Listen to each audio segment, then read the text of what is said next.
people are living in places that used to be forest.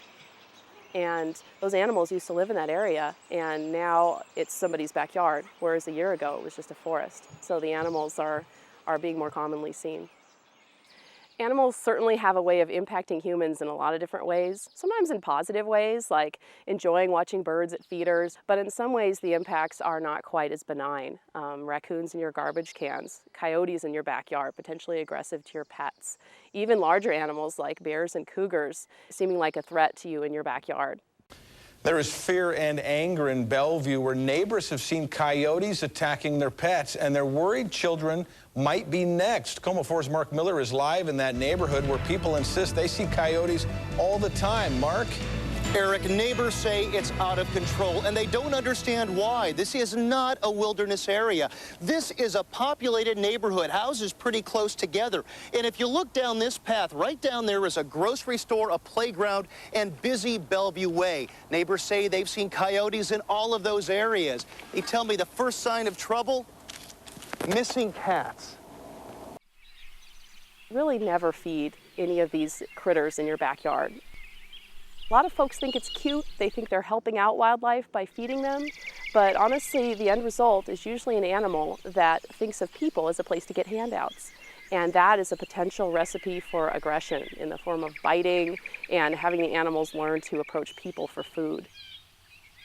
So the idea is we don't want these wild animals to see us as a place to get food, because no matter how much fun it may seem to hand feed that cute little raccoon on your back porch, if you're not fast enough one time or you move away and the new neighbors live there, that raccoon's going to be expecting a handout and could potentially be very aggressive and be very dangerous in the form of bites and a lot of other potential aggression. Ways to discourage animals like raccoons, coyotes, bears, cougars from being in your yard is making it where they can't find a food source in your yard. Keeping pet food under control. Do not feed your pets on your back porch. Do not leave pet food out overnight. Keeping your garbage well under control, not having them have the option to get into that garbage. And that counts for bears as well. There have been instances of black bears on somebody's back porch eating their pet food out of their bowl or potentially getting into their garbage in their backyard.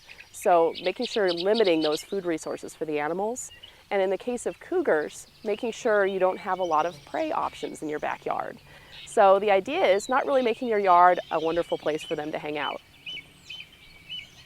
In general, give wildlife space. If you're trying to approach an animal, sometimes that's when the potential for injury would occur.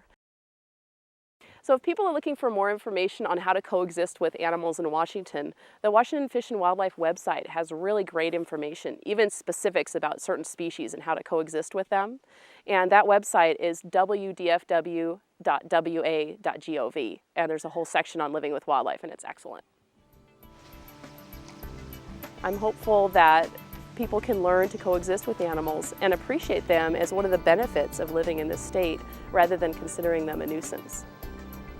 A lot of us really appreciate seeing wildlife in our backyard and living in such a beautiful place that has so many amazing critters. But the importance is keeping them wild and appreciating that wildness and not trying to pull them in too close to us and appreciating them at a distance.